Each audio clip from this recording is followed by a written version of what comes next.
함께 하나님의 말씀 합독하도록 하겠습니다. 함께 1절부터 읽겠습니다. 오순절날이 이미 이름에 그들이 다 같이 한 곳에 모였더니 호련히 하늘로부터 급하고 강한 바람 같은 소리가 있어 그들이 앉은 온 집에 가득하며 마치 불의 혀처럼 갈라지는 것들이 그들에게 보여 각 사람 위에 하나씩 임하여 있더니 그들이 다 성령의 충만함을 받고 성령이 말하게 하심을 따라 다른 언어들로 말하기를 시작하니라. 하나님의 말씀입니다. 여러분, 저희 안디옥 교회가 소속되어 있는 교단이 어디인지 아십니까? 영어로는 KPCA, 또 한국말로는 해외 한인 장로교회에 소속되어 있습니다.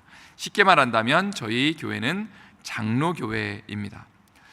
참고로 저는 어렸을 때에 침례교를 다녔었습니다. 그래서 중학교 1학년 때 은혜를 받고 침례를 받았습니다. 물속에 들어갔다 나오는 침례를 받았는데, 당시에 저희 교회에 침례탕이 없어서 당시에 저희 교회가 있었던 건물의 지하에, 기억하시나요 여러분? 목욕탕의 이름 하바드 목욕탕에서 제가 침례를 받았습니다.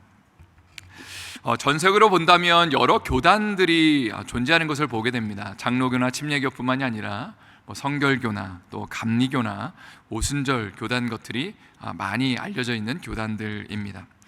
사실 어떤 분들은 이렇게 질문을 합니다. 아니, 개신교회는 왜 이렇게 교단들이 많아요? 라고 질문을 하는데 이렇게 답변을 드리고 싶습니다. 하나님이 누구신지, 또 예수님이 누구시고 어떻게 우리가 구원을 받는지에 대한 주요 교리들은요, 이 모든 교단들이 거의 일치를 합니다. 구원에 대한 부분들, 하나님을 믿고 섬기는 것에 대해서는 거의 일치를 하지만, 그러나 그들의 상황과 또 삶의 정황 속에서 하나님을 믿는 방식들이 조금은 다른 것들이 각 교단의 특징이 아닌가라는 생각을 해보게 됩니다. 또 교단과 관련해서 아주 재미있는 우스갯소리가 있는데, 한국 교회는 모든 교회가 다 장로교회고 또 오순절 교회다라는 말이 있습니다. 이게 무슨 말이냐면요, 사실 장로라는 제도는 장로교회만 있는 겁니다. 그런데 한국 교회는요, 모든 교회들마다 감리교나 성결교나 침례교회 장로님들이 계시는 걸 보니까 이제 그 정치적인 구조상으로는 모두 장로교회의 특징을 담고 있다는 겁니다. 또 신앙적으로는 오순절 교회의 특징을 담고 있다라는 이야기를 합니다. 그러니까 뜨겁게 부르짖어 기도하고 하나님의 은혜를 구하는 그 신앙이 모든 한국 교회에 전반적으로 나타나는 현상이라는 것이죠. 이렇게 될 수밖에 없었던 이유가 뭐냐면요, 약 100여 년 전에 한국 교회에 큰 부흥이 있었는데, 그때 여러 가지로 참 먹고 살기 힘들었던 사회적인 또 경제적인 그런 환경들 속에서 성령의 뜨거운 임재와 역사가 있었고, 거기서 한국 교회가 부흥을 경험하였습니다. 그래서 장로교나 감리교나 오순절 할 것 없이 하나님을 향한 그 뜨거운 신앙, 그리고 울부짖어 기도하는 그 신앙이 우리 한국 교회에 전반적으로 나타나고 있다는 것입니다.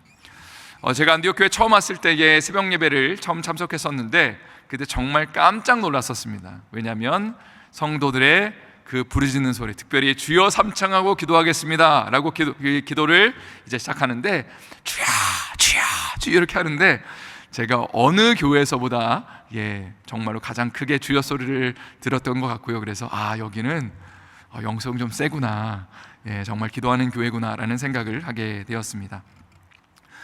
그런데 사실 곰곰이 생각해 보면 우리가 어느 교단에 속해 있는지, 그리고 어느 교회에 다니고 있는지보다 더 중요한 것은 우리가 정말로 예수님을 사랑하는 자들인가, 주님을 닮아나가고 주님이 말씀하시면 순종함으로 반응하는 자들인가, 또 주님이 기뻐하시는 열매를 맺고 있는지가 훨씬 더 중요하다는 생각을 하게 됩니다.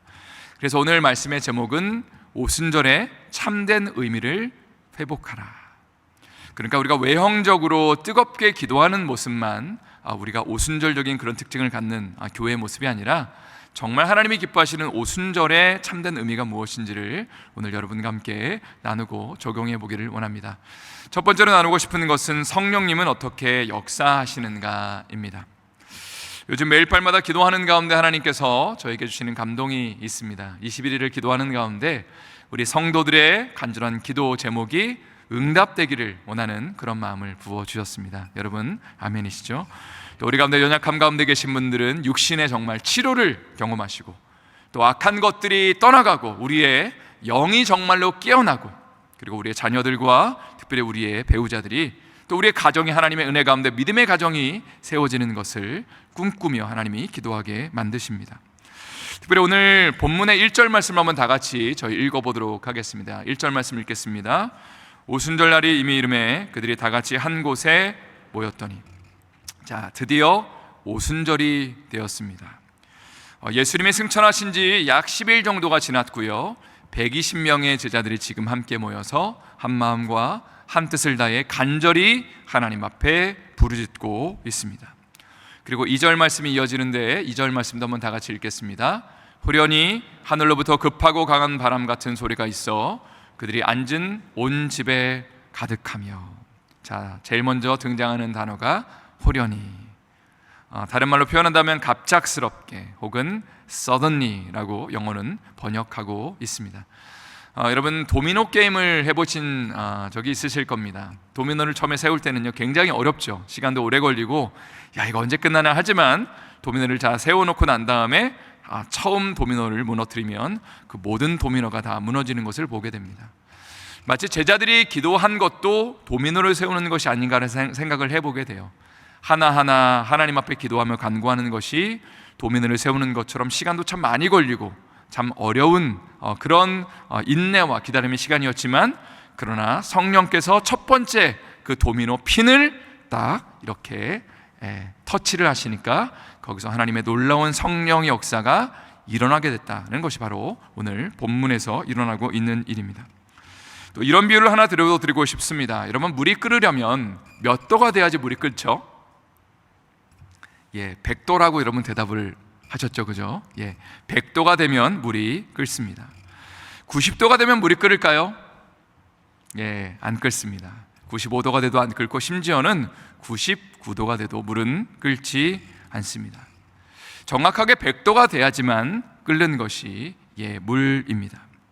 성령 역사를 경험하는 것도 마찬가지죠. 분명히 기도하고 간절함과 인내를 가지고 기도하는데 예를 들어서 99도가 되는 그 순간에도 물이 끓지 않는 것이죠. 분명히 하나님이 역사하실 때가 됐는데 왜 이렇게 나의 기도 가운데 응답이 더디냐라고 생각하면서 우리는 쉽게 기도를 포기하고 낙심할 때가 있습니다. 그러나 분명한 것은 100도가 되기 전까지 성령님께서 우리의 삶 가운데 놀라운 은혜와 역사를 호련히 갑작스럽게 부어오시기 전까지 계속해서 그 성령의 그 물이 끓고 있다는 사실을 여러분 마음 가운데 간직하시기를 축복합니다. 그런 차원에서 오늘은 저희가 21일 기도회 중에 네 번째 날입니다. 여러분 100을 21로 나눈 다음에 그리고 4를 곱하면 몇이 되는지 아십니까? 약 19도가 되더라고요. 그래서 오늘이 4일째이기 때문에 이제 21일을 기준으로 100도를 잡는다면 오늘은 한 19도, 20도 정도밖에는 되지 않았습니다. 그러면 내일이 되고 모레가 되고 하면 점점 끌어올라서 21일째가 되면 성령의 놀라운 그 기름 부심과 은혜가 우리의 삶에 기대하지 않았는데 호련히 아무 일도 일어나지 않았는데 갑작스러운 그 성령의 놀라운 역사가 우리의 삶과 우리의 가정과 또 우리 교회 가운데 넘쳐날 수 있기를 예수님의 이름으로 축원드립니다. 오늘 본문으로 가보면 2절과 3절 말씀에 성령이 임하셨을 때에 어떠한 역사가 일어났는지를 비유적으로 누가는 지금 표현하고 있는데 2절에서는요 하늘로부터 급하고 강한 바람 소리가 들리기 시작했다. 그리고 3절에서는 불의 혀처럼 갈라지는 것이 보였다라고 그렇게 오늘 본문은 묘사하고 있습니다. 그런데 우리가 성령의 역사와 관련하여서 착각하지 말아야 될 것이 한 가지 있는데 저를 한번 따라하도록 하겠습니다. 힘차게 따라해 주십시오. 성령은 영향력이 아니라 인격이다. 이 말이 무엇을 의미하는 것일까요? 성령은 우리에게 능력과 치유와 은사를 허락하십니다. 그러나 동시에 성령은 인격을 가지신 하나님이십니다. 우리와 교제하는 것을 기뻐하시고 우리와 함께하는 것을 참 좋아하시는 성령 하나님이십니다. 때로는 우리의 죄를 책망하시고 그리고 우리의 삶 가운데 기쁨과 소망과 평강을 허락하시고 또 성령의 그 은사와 그리고 열매를 허락하시는 분입니다.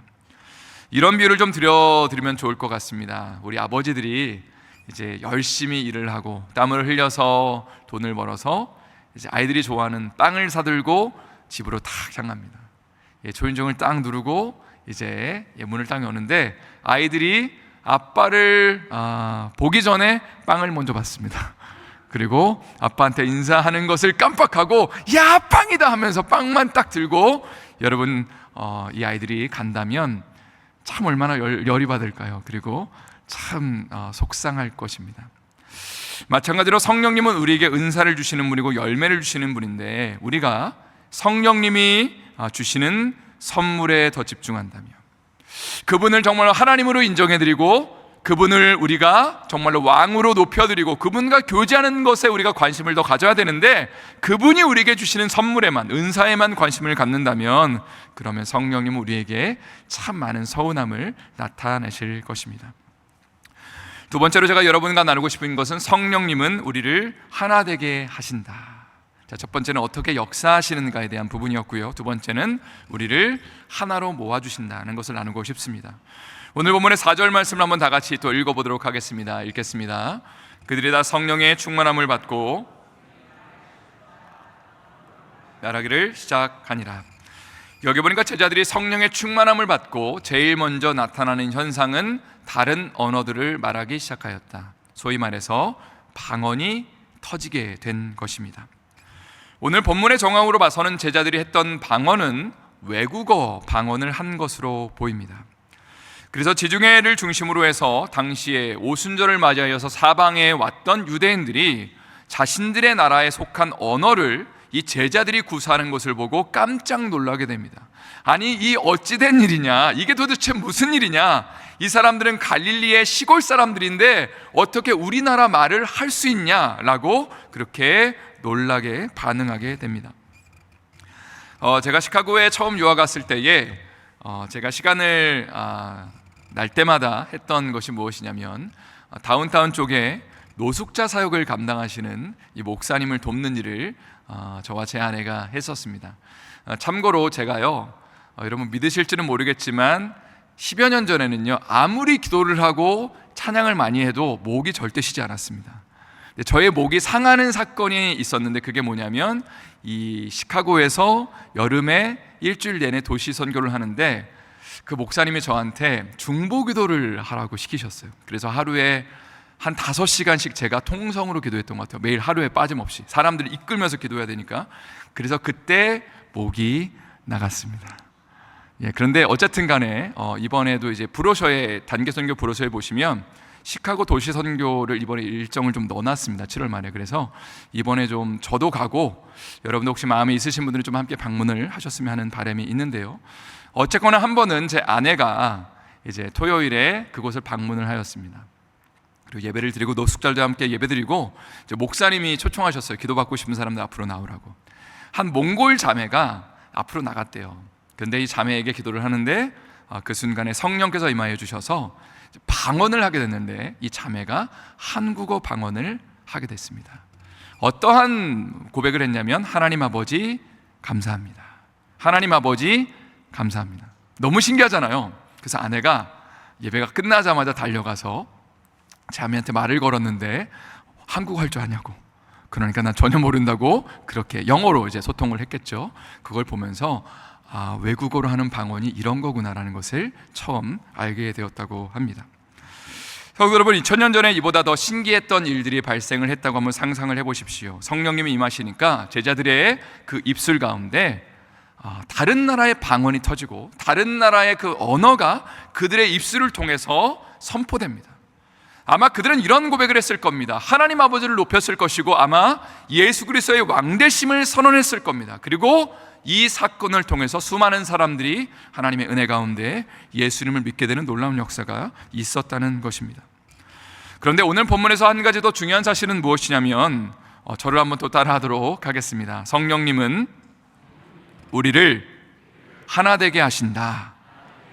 이것이 오늘 본문에 등장하는 아주 중요한 영적인 교훈입니다. 성령님이 우리 가운데 일하시는 방법 중에 하나는 여러 가지 은사를 통해서 일하시기도 하지만, 우리의 마음을 하나로 묶으시고 모아주신다는 사실이죠. 창세기 11장에 보면 바벨탑 사건이 등장합니다. 하나님이 이 땅을 지으셨을 때는 원래 언어가 하나였는데, 당시에 사람들이 이제 바벨탑을 쌓으면서 우리의 이름을 지면에 알리자, 우리를 더 높이 세우자라면서 바벨탑을 쌓았을 때 하나님이 그것을 죄라고 여기시면서 사람들의 언어를 혼돈케 하셨다. 그러면서 사람들이 흩어졌다라는 본문이 등장합니다. 그러면서 수많은 나라의 언어가 등장했는데 오늘 본문의 사도행전 2장은 이 수많은 사람들의 언어가 성령 안에서 하나로 통합되는 첫 번째 역사를 보여주시는 사건입니다.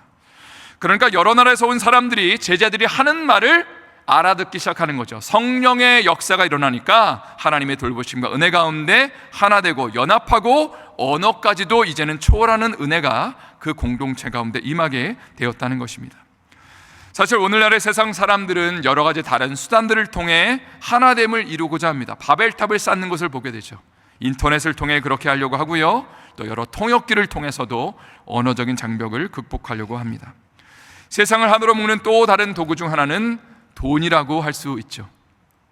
달러를 통해서 모든 금융 거래가 이루어지고요, 비트코인을 통해서 세상을 하나로 묶으려는 시도도 있습니다.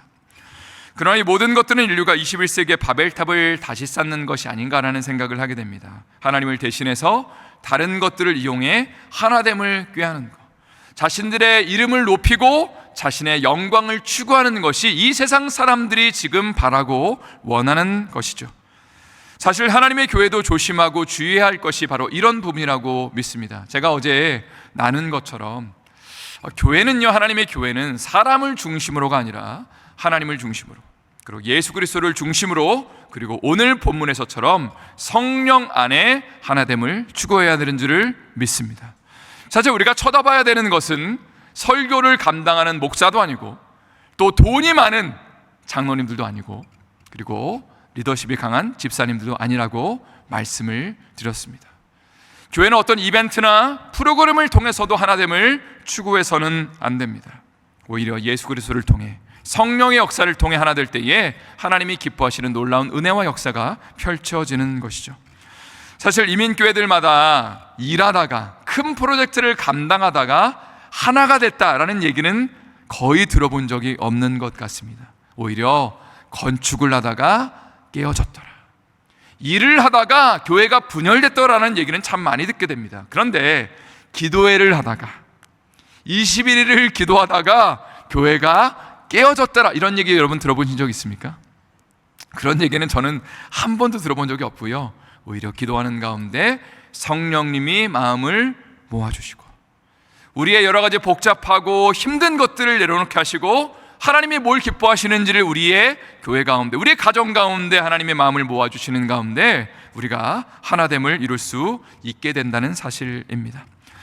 저는 이런 도전을 드리고 싶습니다. 우리의 삶 가운데 혹시라도 힘들고 어려운 일이 발생한다면 우리가 말을 많이 하는 것보다, 다른 사람과 의견을 많이 교환하는 것보다 더 중요한 것은 기도의 무릎을 꿇고 성령의 역사를 사모하는 것인 줄 믿습니다. 앞으로 안디옥 교회 30년 동안에 기쁘고 감사한 일들이 분명히 발생할 것이지만 어렵고 힘든 일들도 일어날 것입니다. 그때 우리가 하나 될 수 있는 유일한 방법, 하나님이 주신 그 아주 탁월한 방법은 무엇이냐면 우리가 어떻게 하는 거예요? 무릎을 꿇고 기도하는 것입니다. 하나님의 은혜를 구하며 기도하는 것입니다. 그리고 성령의 능력을 받으면 우리의 삶 가운데 마음이 하나로 모아지기 시작하는 것이고 서로 제각각 달랐던 언어가 주님의 은혜 가운데 통합되기 시작하는 것이고 그리고 주님의 비전 가운데 우리의 삶을 온전히 올려드리며 열매 맺을 수 있게 된다는 사실입니다. 이러한 은혜와 축복이 우리가 함께 기도하는 가운데 하나됨의 놀라운 역사가 우리 안디옥 교회와 여러분의 가정과 개인 가운데 넘쳐날 수 있기를 예수님의 이름으로 축원드립니다. 세 번째로 마지막으로 나누고 싶은 것은, 이것은 좀 간단하게 나눌 건데요, 성령님은 우리로 추수하게 하신다는 사실입니다. 여러분, 구약 시대의 대표적인 절기는 세 가지가 있었습니다. 다음 슬라이드를 한번 보시면요, 유월절이었고요, 또 하나는 유월절 다음에 50일이 지나면 칠칠절 혹은 오순절이었습니다. 그리고 또 하나는 초막절이었습니다. 특별히 칠칠절의 또 다른 표현은 오순절이라고 방금 말씀을 드렸죠. 그런데 이 칠칠절이 무엇을 기념하는 절기였냐면 이게 굉장히 중요한데요, 모세가 율법을 받은 것을 기념하는 날입니다. 유대인들의 입장에서 자, 그런데 이 오순절날 지금 신약 시대가 되니까 어떤 일이 벌어졌죠? 하나님께서 새로운 율법을 제자들에게 부어주신 것이죠. 예수 그리스도를 믿는 자들에게 새 언약과 새 율법을 부어신 사건이 바로 지금 오순절날 일어나게 된 것입니다. 자, 두 번째로 77절에 하는 일은 무엇이냐면 두 번째 수확을 하나님 앞에 올려드리는 절기였다고 합니다. 자, 그러면 영적으로 해석을 한다면 첫 번째 수확은 무엇이었는지 아십니까, 여러분? 영적인 첫 번째 열매는 바로 고린도전서 15장 20절의 말씀 한번 제가 읽어드리겠습니다. 그러나 이제 그리스도께서 죽은 자 가운데서 다시 살아나사 잠자는 자들의 첫 열매가 되셨도다. 예수님의 부활을 통해서 그분이 첫 열매가 되셨고요, 그리고 오순절이 두 번째 열매를 올려드리는 날인데 그 두 번째 열매는 무엇이었죠? 120명의 제자들이 성령을 받고 그리고 3,000명의 사람들이 회개하는 첫 번째, 그 열매 이후에 두 번째로 하나님 앞에 올려드리는 그 수확이 있었다는 사실입니다. 한마디로 말해서 성령님은 우리로 하여금 추수하게 만드시는 분입니다.